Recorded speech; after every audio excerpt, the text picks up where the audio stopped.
This is Catalina Gutierrez, an influencer and aspiring architect from Argentina. But one evening in July 2024, she vanished without a trace, leaving her family, friends, and over 100,000 followers in shock. While the police took their time investigating, her parents chased local rumors and uncovered a chilling clue: an ominous vehicle.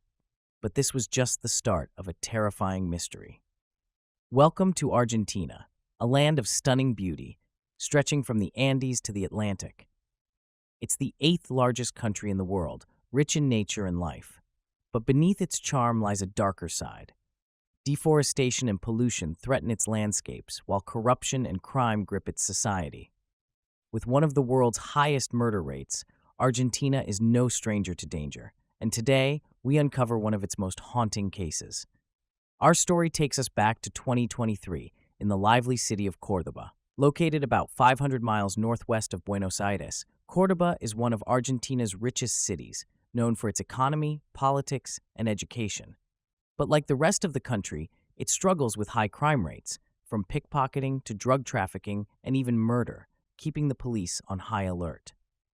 On the warm evening of July 18, 2023, a sense of unease settled over a small family in the Ani neighborhood. Their daughter, Catalina Gutierrez, was missing. As the night passed and the sun rose, there was still no sign of her. At first, her family tried to stay hopeful, but as hours went by, their worry turned into fear. By midday, they knew they had to act. Together, they walked into the local police station to report her disappearance. Catalina's mother, Eleonora, her father, Marcelo, her sister Lucia, her boyfriend Lazaro Leda, and her close friend Nestor Soto all gathered to give details. They explained that Catalina was last seen around 9 p.m. the night before. She was happy and excited, heading out to meet friends for a casual bowling night at the Patio Alma shopping center, a popular hangout in the city. Before leaving, she sent a cheerful voice message to Lazaro, telling him she was on her way and looking forward to seeing him. But Catalina never arrived. That voice message was the last anyone ever heard from her. As night turned into morning, her family and friends grew more anxious. Calls to her phone went unanswered, and messages remained unread. This was strange because Catalina was always quick to respond. Her friends, now worried, reached out to her family, only to learn that they hadn't heard from her either. The night was long, filled with restless pacing and silent prayers, but morning brought no relief. Catalina was still missing. At the police station, the family demanded immediate help. Around the same time, unsettling rumors spread in another part of the city. Residents reported seeing a strange figure lurking in the shadows. By sunrise, an unfamiliar car was spotted by the roadside.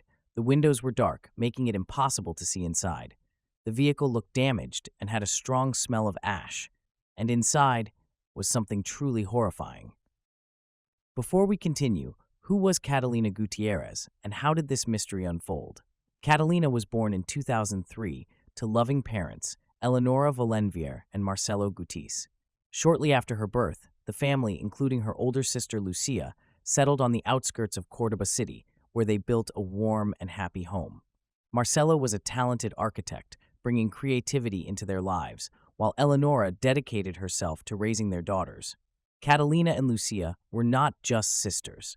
They were best friends, rarely arguing and always supporting each other. Catalina was especially close to her father, sharing his love for music and travel. From a young age, he taught her to play the guitar, a skill she enjoyed throughout her teenage years. Inspired by him, she dreamed of becoming an architect. After high school, she made that dream a reality by enrolling at the University of Córdoba to study architecture. Beyond her studies, Catalina was known for her bright personality. Her confidence and charm made her popular among friends, and her social media presence expanded her reach. She shared stylish outfits, travels, and special moments with Lucia and her dog, gaining over 100,000 followers on Instagram and 35,000 on TikTok. Her online fame even brought sponsorship deals, helping fund her studies. University also brought new friendships and love. She met Lazaro Leva, a fellow architecture student who shared her Christian faith. Their bond grew quickly, and soon they became a loving couple. They were open about their relationship, posting pictures together despite the risks it posed for female influencers. Catalina and Lazaro were always in touch, which is why her last message to him was so haunting. On the night she disappeared, she sent a short but sweet voice message. "I'm on my way, my love. See you soon." Sadly, she never arrived. Since Lazaro was both Catalina's boyfriend and the last person to hear from her, police considered him a key person of interest. However, his alibi was solid. He was at a shopping center full of security cameras, surrounded by friends. Investigators quickly ruled him out as a suspect. At first, police were hesitant to act. Catalina was an adult, and she hadn't been missing for 24 hours yet. In a city with high crime, cases like this weren't always treated as urgent. But her family knew something was wrong. Catalina would never disappear without a word.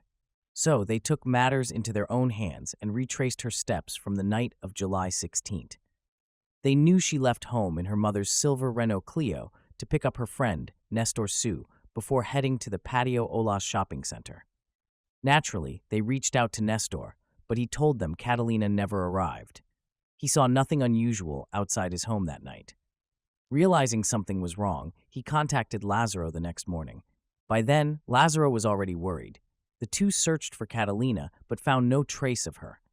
By midday, they joined her family at the police station.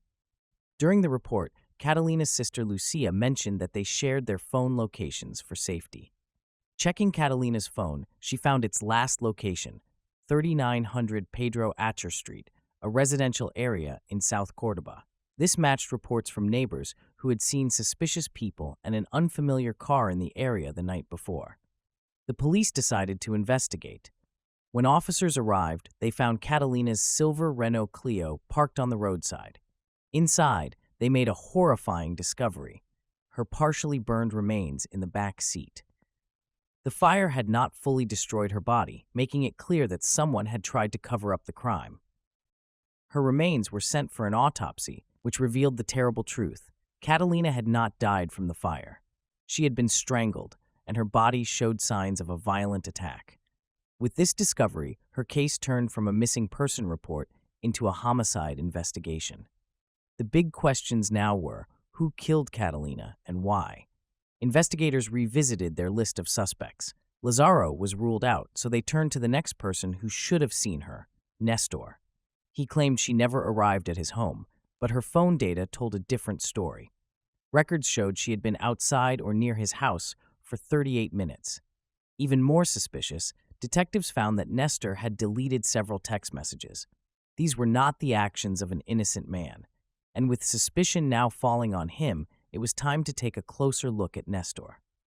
Nestor, known as N among friends, was originally from the Barosi region near the Chilean border.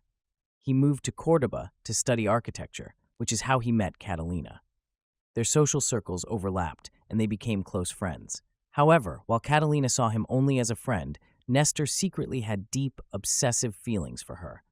Despite knowing she was in a happy relationship with Lazaro, Nestor stayed close to Catalina. He visited her home often, attended family events, and even spent time with her boyfriend. To everyone, he seemed like a harmless, supportive friend. Catalina's mother never noticed anything unusual about him. But in reality, Nestor was always trying to be near her. He commented on almost all her posts, messaged her constantly, and followed her online life closely. When police investigated his past, troubling details came to light. A former classmate said Nestor had once tried to force himself on her at a camp and only stopped when she physically pushed him away. An ex-girlfriend described him as possessive and controlling. These stories showed a pattern. When Nestor didn't get what he wanted, he could become dangerous. Despite this, Catalina never feared him. She saw him as a friend and trusted him. But when phone records showed she had been outside his home for 38 minutes and he had deleted their messages, police got a search warrant. Nestor was arrested and questioned. At first, he denied seeing Catalina that night. Then, under pressure, his story changed. "Okay, maybe I saw her, but only for a few minutes." He struggled to lie, and as detectives kept questioning him, he became more nervous. Then, he broke down in tears and said, "She was the love of my life." Nestor's confession devastated Catalina's family. Investigators pieced together what happened that night. Catalina left home at 9 p.m. and texted Nestor to say she was on her way. He responded twice, then deleted their conversation, an early attempt to hide evidence. When she arrived, detectives believe he confessed his feelings, but when Catalina rejected him, he snapped. In a sudden fit of rage, he attacked her inside her car. He strangled her and inflicted multiple injuries. There were no signs that she fought back, meaning she likely had no chance to escape. After killing her, Nestor moved her body to the back seat and drove away. At 10:20 p.m., a traffic camera captured her car on Valero Avenue, heading toward the area where it was later found. He parked at 3900 Pedro Acher Street and set the car on fire to destroy evidence. But he made a major mistake. He left Catalina's phone inside. That phone led police straight to her location. Trying to cover his tracks, Nestor called Catalina's mother 8 times, pretending to be worried. He even helped Lazaro search for her, went to the police station with her family, and cried along with them, all while knowing the truth. Later, when police searched his home, they found something chilling: Catalina's ring, hidden in his room like a trophy. With his confession and the evidence against him, Nestor was arrested and charged with aggravated homicide. However, once he got a lawyer, he refused to give any more statements. He remains in detention outside Córdoba, where he receives frequent threats from other inmates. Due to his small build and young age, he is kept separate for his own safety. Later, authorities added an extra charge, gender violence, making his sentence even more severe. He now faces the possibility of life in prison. Police are still analyzing his phone and social media records to understand his obsession with Catalina. Prosecutors believe this case is straightforward and no delays are expected in his trial. Nestor's mother defended him, saying he was under stress before the crime. However, many people find it hard to sympathize with him. Through his lawyer, he expressed regret and apologized to Catalina's family, though he has never made a public statement. Catalina's murder shocked Argentina. Both she and Nestor had promising futures, making this crime even more tragic. It is a reminder of the dangers of unchecked obsession and hidden emotions. As of now, Catalina's family is still waiting for closure. Her body remains in police custody as evidence, delaying her funeral. Her father, heartbroken, told reporters, "I am in pain, and I don't understand it. The only thing I want is justice. He should rot in prison for the rest of his life. He does not deserve to live in this society." As Catalina's case moves through trial, her friends, family, and classmates continue to grieve. At the start of the new semester, her classmates honored her with a sign on an empty chair that read, "Kay should be here." Online, her followers paid tribute, calling her a poor angel.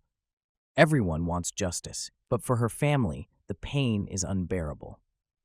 They remember her as a kind, joyful, and talented young woman, and her absence has left a hole in their lives.